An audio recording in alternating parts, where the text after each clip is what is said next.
ফল ব্যবসায়ী পরিচয়ে বান্দরবানে বাসা ভাড়া নিয়েছিলেন গ্রেপ্তার পর্ন তারকা যুগল।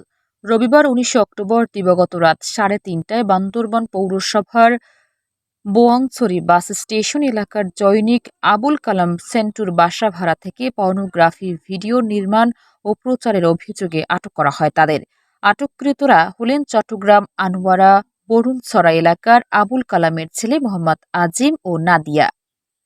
জানা যায় তারা বাংলাদেশে বসেই ভিডিও ধারণ, সম্পাদনা ও আপলোড করতেন এবং এর মাধ্যমে বিপুল অর্থ উপার্জন করছিলেন।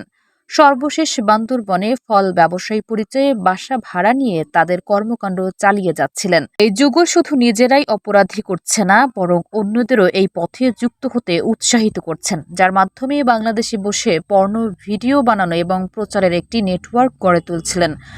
যারা বাংলাদেশের পর্নোগ্রাফি নিয়ন্ত্রণ আইন ২০১২ অনুযায়ী পর্নোগ্রাফি উৎপাদন ও বিতরণ একটি ফৌজদারি অপরাধ।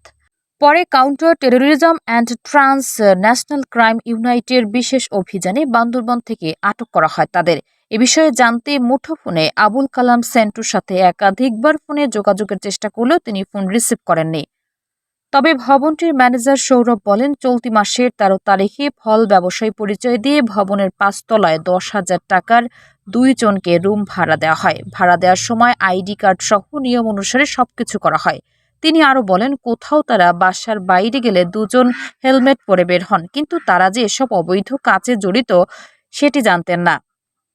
আর গ্রেপ্তার হওয়ার আগে আত্মীয় পরিচয় দিয়ে আরও একজন এসেছিলেন। বান্দরবান সদর থানার ভারপ্রাপ্ত কর্মকর্তা ওসি মাসুদ পারভেজ বলেন, গতকাল রাতে অভিযান চালিয়ে ম্যানেজিং অ্যান্ড টেলিগ্রাম গ্রুপে পর্নোগ্রাফির অভিযোগে ২ জনকে গ্রেপ্তার করা হয়েছে।